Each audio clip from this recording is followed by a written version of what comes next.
Yo amaba a Elena con una intensidad que me asustaba, y por eso decidí que debía perderla. No fue un acto de odio, sino un retorcido sacrificio. Sentía que yo era un ancla que hundía su brillo, y la única forma de salvarla era convirtiéndome en el villano de su historia. Esa mañana, mientras ella dormía con una sonrisa tranquila, empecé a planear cómo destruir el hogar que habíamos construido durante 5 años. El nudo en mi estómago era real, pero mi determinación era más fuerte. Me senté en el borde de la cama y juré que no me detendría hasta que ella me mirara con asco. Ella no se merecía a un hombre que ya se sentía muerto por dentro, y yo me encargaría de que la salida fuera tan dolorosa que no quisiera volver jamás. Nunca imaginé que ignorar a la persona que más amas dolería tanto en los propios huesos. Ese día regresó a casa emocionada por un ascenso en el trabajo. Sus ojos brillaban como antorchas en la oscuridad. Yo ni siquiera levanté la vista del teléfono. Cuando intentó abrazarme, me aparté con una frialdad mecánica, alegando que tenía calor y que necesitaba espacio. El brillo de sus ojos se apagó en un segundo, reemplazado por una confusión silenciosa que me quemó por dentro. Mis manos sudaban mientras me encerraba en el baño para no verla llorar. La primera grieta estaba hecha, y aunque quería salir y pedirle perdón, me obligué a tragarme las palabras hasta que el silencio se volvió un bloque de hielo entre nosotros. Dicen que el desprecio se cocina a fuego lento, y yo estaba dispuesto a quemar toda nuestra despensa emocional. Dejé de cocinar su plato favorito y empecé a traer comida solo para mí, ignorando sus cenas preparadas con esmero. Verla sentada frente a su plato frío, esperando una conversación que yo no pensaba darle, era una tortura medieval. Cada vez que ella intentaba preguntar ¿qué nos pasa?, yo respondía con un nada tan cortante que parecía un latigazo.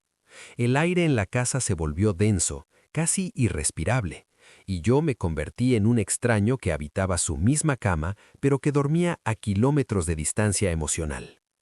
El plan requería una mancha que ella no pudiera limpiar, así que inventé un rastro de traición. Dejé el teléfono desbloqueado con mensajes falsos a un número inexistente, palabras de afecto que solo le pertenecían a ella, pero que ahora simulaban ir hacia otra. La vi encontrarlo mientras yo fingía dormir. Escuché su respiración entrecortada y el sonido del teléfono golpeando la alfombra. El nudo en mi garganta era tan grande que casi me asfixió, pero no me moví. Ella no gritó. El silencio que siguió fue mucho peor que cualquier insulto. Era el sonido de un corazón rompiéndose en 1000 pedazos, y yo sostenía el martillo. Llevé el maltrato psicológico a un nivel público porque sabía que su orgullo era su última línea de defensa. Durante una cena con sus padres, me dediqué a criticar cada uno de sus comentarios con un tono sarcástico y condescendiente. Vi a su padre apretar los puños y a su madre mirarme con una decepción absoluta. Elena mantenía la cabeza baja, jugando con su servilleta, tratando de contener unas lágrimas que ya no cabían en sus ojos. Me sentí como el ser más despreciable del planeta, un parásito alimentándose de su paciencia. Al salir de ahí, en el coche, ella no dijo una palabra. El frío entre nosotros era más intenso que el invierno afuera. Olvidar nuestro aniversario fue la estocada que pensé que terminaría con todo. Ella decoró la mesa, compró el vino que nos gustaba y se puso el vestido azul que yo siempre elogiaba. Yo llegué 3 horas tarde, oliendo a alcohol barato y fingiendo que ni siquiera recordaba qué día era. Cuando me preguntó si sabía qué fecha era hoy, le dije que dejara de vivir en el pasado y que me dejara dormir. El impacto de mis palabras fue físico. Ella retrocedió como si la hubiera golpeado.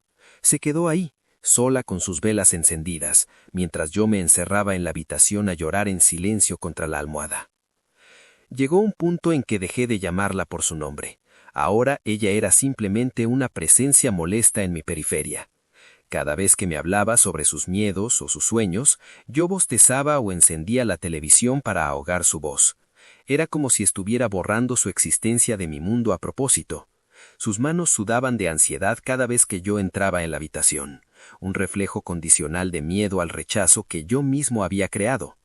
Verla marchitarse era lo que buscaba para que se fuera, pero ver el resultado me estaba matando más rápido a mí. Una noche, finalmente ella explotó, y el estruendo de su voz llenó cada rincón de nuestra casa muerta. «¿Por qué me odias tanto?», gritó con la voz rota mientras me sacudía por los hombros. Yo mantuve la mirada de piedra, ocultando el caos que rugía en mis entrañas. Le dije que simplemente me había aburrido de ella, que ya no me inspiraba nada y que su presencia me resultaba patética. El silencio que siguió a mi frase fue helado, definitivo. Ella soltó mis hombros, retrocedió y me miró como si fuera un monstruo que acababa de descubrir. Esa fue la primera vez que vi la chispa del adiós en su mirada.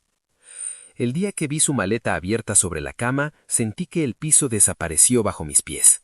Era lo que quería, ¿verdad? Pero la realidad de su partida era un abismo negro que no estaba listo para cruzar. La ayudé a empacar con una indiferencia fingida que me costó cada gramo de fuerza. Cada prenda que guardaba era un recuerdo que se iba. El suéter de nuestra primera cita, la bufanda que le regalé en Cavidad. Mis manos temblaban tanto que tuve que guardarlas en los bolsillos. Ella no pidió explicaciones esta vez.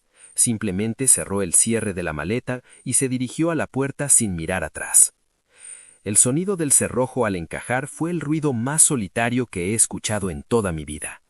Me quedé parado en medio de la sala vacía, rodeado de los restos de una vida que yo mismo había demolido. Por fin era libre de mí, por fin estaba a salvo de mi toxicidad. Pero el silencio era una fiera que empezó a devorarme de inmediato. Me desplomé en el sofá y grité hasta que me dolió la garganta, dándome cuenta de que en mi afán de salvarla me había condenado a una oscuridad eterna. La casa olía a su perfume, pero ella ya no estaba para compartir el aire conmigo. Pasaron 2 semanas y el vacío se convirtió en una presencia física que me oprimía el pecho cada mañana. Caminaba por los pasillos esperando encontrarla, pero solo hallaba polvo y ecos de mis propios insultos. Empecé a darme cuenta de que mi plan no fue un acto heroico, sino una cobardía monumental nacida de mi propio miedo a no ser suficiente. El nudo en mi estómago ya no era de nervios, era de hambre por su voz, por su tacto. Me miraba al espejo y no reconocía al hombre marchito que me devolvía la mirada. Había logrado mi objetivo, estaba solo, y era un infierno. Busqué su nombre en redes sociales y descubrí que me había bloqueado de todas partes, eliminando cualquier rastro de nosotros. Fue entonces cuando el pánico real se instaló en mi sistema. La idea de que ella pudiera borrarme de su memoria me resultaba insoportable. Llamé a sus amigos, pero nadie me respondió. Mi reputación de villano estaba bien cimentada gracias a mis propias acciones. Me di cuenta de que había quemado todos los puentes y ahora estaba atrapado en una isla de mi propia creación. El frío de la casa ya no era una metáfora, era una realidad que me calaba hasta los huesos. Después de un mes de silencio, mi resistencia se quebró y le envié un mensaje corto, casi humillante. «Perdóname, necesito hablar contigo». Esperé horas mirando la pantalla, viendo cómo el mensaje era entregado pero no leído. Mis manos sudaban mientras recordaba cómo yo ignoraba sus mensajes meses atrás. El karma no era una idea abstracta, era un peso real que me aplastaba. Cuando finalmente apareció el leído, mi corazón dio un vuelco, pero no hubo respuesta. Solo el vacío azul de la confirmación de lectura, recordándome que el silencio también es una respuesta poderosa. Empecé a frecuentar los lugares donde sabía que podría encontrarla, como un acosador de mi propio pasado. La vi una tarde en un café, sentada con un libro, luciendo más hermosa y tranquila que lo que jamás estuvo conmigo. El contraste me dolió. Ella estaba sanando sin mí. Me acerqué con el corazón en la mano, listo para confesarle toda la verdad, pero cuando ella me vio, su rostro no mostró odio, sino una indiferencia que me heló la sangre. «Por favor, Elena, solo 5 minutos», le rogué. Ella cerró su libro despacio y me miró como si fuera un extraño que le pedía la hora. En un arranque de desesperación, le solté todo: el plan, el miedo de no ser suficiente, la mentira de la infidelidad. Esperaba que ella me abrazara y dijera que lo entendía, que todo volvería a ser como antes. Pero Elena solo me escuchó con una calma aterradora. Cuando terminé de hablar, con las lágrimas corriendo por mis mejillas, ella solo suspiró. «Lo hiciste para salvarme», dices, «pero lo que hiciste fue decidir por los dos y destruirme en el proceso. Tu confesión no es un alivio, es solamente otra forma de egoísmo». Se levantó y se fue, dejándome con la verdad en las manos y el alma rota. La seguí hasta su edificio bajo una lluvia torrencial que parecía subrayar mi miseria. Me puse de rodillas en la acera, sin importarme quién me viera, rogándole que me diera una oportunidad más. «Haré lo que sea, cambiaré, seré el hombre que mereces», gritaba mientras el agua se mezclaba con mi llanto. Ella se detuvo en el portal y me miró con una mezcla de lástima y hastío. «Ya eres el hombre que elegiste ser», me dijo, «y ese hombre no tiene lugar en mi vida». Entró al edificio y el sonido de la puerta cerrada volvió a ser mi única compañía. Escribí 30 cartas en una semana, una por cada día que pasamos separados, detallando cada momento feliz que tuvimos antes de mi locura. Se las enviaba por debajo de su puerta, esperando que alguna palabra mágica abriera su corazón. En ellas me desnudaba emocionalmente, pidiendo perdón por cada desplante, por cada silencio, por cada mentira. Pero las cartas regresaron una mañana en una caja sin abrir, con una nota de la administración diciendo que la inquilina se negaba a recibir correspondencia de mi parte.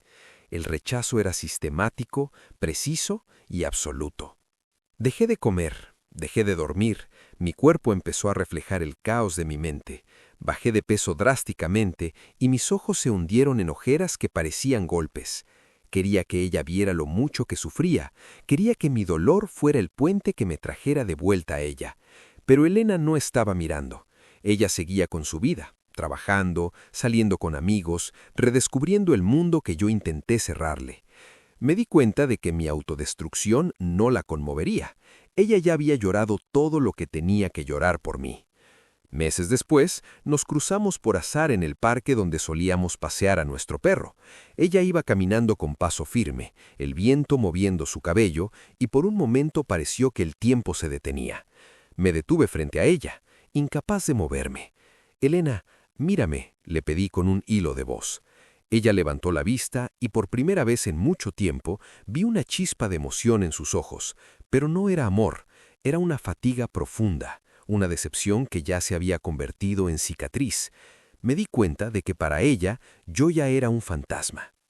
Decidí pedirle ayuda a su mejor amiga, la única persona que sabía que Elena todavía guardaba fotos nuestras en algún lugar. Le supliqué que intercediera por mí, que le dijera que me estaba muriendo por dentro. Su amiga me miró con una dureza que nunca le conocí. «Tú no entiendes», me dijo. «Ella no te dejó porque tú la obligaras. Ella te dejó porque finalmente entendió que alguien que la ama de verdad nunca usaría el dolor como herramienta. No le pidas que regrese al lugar donde la rompieron». Sus palabras fueron como clavos en mi ataúd. Regresé a casa y encontré una vieja grabación en mi teléfono, un video de nosotros riendo en la cocina por una tontería. Escuchar su risa fue como recibir una descarga eléctrica. En el video, ella me miraba con una adoración absoluta, la misma que yo me encargué de pisotear con mis botas de orgullo. Borré el video de inmediato, pero el sonido quedó atrapado en mi cabeza, repitiéndose como una tortura china. Me di cuenta de que el hombre del video ya no existía, y la mujer que lo miraba tampoco. Había matado a 2 personas con mi estupidez. Un día recibí un correo electrónico de ella. Mi corazón casi explota de la emoción. Pensé que finalmente había cedido. Pero el asunto del correo era asuntos pendientes. Me citaba en un café para devolverme mis últimas pertenencias y firmar unos documentos sobre la cuenta bancaria compartida. No era una reconciliación, era un trámite de liquidación. Me preparé como si fuera una boda, esperando que mi apariencia renovada y mi actitud humilde la hicieran dudar, pero la esperanza es una droga peligrosa cuando ya no hay cura. Llegué temprano, con las manos sudando y un pequeño regalo en el bolsillo, el colgante que siempre quiso. Cuando ella entró, el aire pareció desaparecer del local. Se sentó frente a mí con una elegancia gélida, sin saludarme con un beso, ni siquiera un roce de manos. Puso los papeles sobre la mesa y me extendió una pluma. «Firma aquí y terminemos con esto», dijo. Yo intenté tomar su mano, pero ella la retiró como si mi piel quemara. «Elena, por favor, mírame a los ojos y dime que ya no me amas», le supliqué. Ella levantó la vista y me miró directamente, sin parpadear. Sus ojos, antes cálidos como el café, ahora eran fríos como el mármol de una tumba. «El amor no es el problema», dijo, con una voz que no tembló ni un poco. «El problema es que ya no te respeto, Y sin respeto, el amor es solo una carga que ya no estoy dispuesta a llevar. En ese momento entendí que mi plan había funcionado demasiado bien. Había destruido su respeto por mí de forma tan eficaz que no quedaba ni una brizna de hierba sobre la cual reconstruir nada. Saqué el colgante y lo puse sobre la mesa, un último intento desesperado por tocar su fibra sensible. «Es para ti, siempre lo quisiste», dije con la voz quebrada. Ella miró el joyal por un segundo y luego volvió a mirarme a mí. «Guárdalo», respondió. «Ya no tengo dónde colgar tus recuerdos. Ya no combinan con quien soy ahora». Empujó el regalo de vuelta hacia mí con la punta de los dedos, como si fuera algo contaminado. El rechazo físico fue más doloroso que cualquier palabra que hubiera dicho antes. Con la mano temblorosa, tomé la pluma y firmé los documentos. Cada letra de mi nombre se sentía como un clavo en mi propia sentencia de muerte emocional. Al terminar, ella guardó los papeles en su bolso con una eficiencia que me aterrorizó. «Te agradezco que lo hagas fácil», dijo, y por primera vez en toda la reunión mostró una pequeña sonrisa, pero era una sonrisa de liberación, de existir solamente para ella. No era una sonrisa de alguien que extraña, sino de alguien que acaba de salir de una prisión. Mi pecho se hundió en un vacío insondable. Cuando ella se levantó para irse, me puse de pie y la detuve por el brazo. «Elena, te lo ruego, no me dejes así. Puedo arreglarlo. Dame un mes, una semana, un día». La gente en el café empezó a mirar, pero no me importaba. Estaba en el suelo emocional, mendigando una migaja de su atención. Ella se soltó de mi agarre con una fuerza tranquila y me miró con una claridad que me hizo retroceder. «Hiciste lo imposible para que me fuera. Felicidades, lo lograste. Ahora vive con eso». Caminé de regreso a la casa vacía, sintiendo que el mundo seguía girando a pesar de que mi universo se había detenido. Cada esquina, cada tienda, cada árbol me recordaba a ella. Me di cuenta de que el castigo de mi pecado no era perderla, sino recordarla para siempre, sabiendo que yo fui el arquitecto de mi propia ruina. La ironía era cruel. Pasé meses planeando cómo alejarla y ahora pasaría el resto de mi vida planeando cómo olvidarla y fallaría en ambas. El silencio de la casa me esperaba como una sentencia de cadena perpetua. Me paré frente al espejo del baño, el mismo lugar donde empecé este plan retorcido. Ya no había rastro del hombre que creía que podía jugar con el destino. Solo había un extraño con los ojos rojos y el alma agotada. Entendí que el perdón no es algo que se pide, es algo que se gana, y yo me encargué de perder ese derecho hace mucho tiempo. Mi arrogancia me hizo creer que ella me amaría incondicionalmente, sin importar cuánto la lastimara. Qué estúpido fui al pensar que el amor es un elástico que nunca se rompe. Esa noche me senté en la oscuridad total, escuchando el tic-tac del reloj que parecía contar los segundos de mi soledad eterna. Elena no volvería. No habría una segunda oportunidad, ni un perdón de película, ni un reencuentro en la lluvia. Mi plan había sido un éxito total y un fracaso absoluto. Ella era libre y feliz lejos de mí, y yo estaba atrapado en la jaula que yo mismo construí. Cerré los ojos y por primera vez acepté la fría realidad. Ella ya no estaba, y yo finalmente era el único dueño del silencio que tanto me esforcé en crear.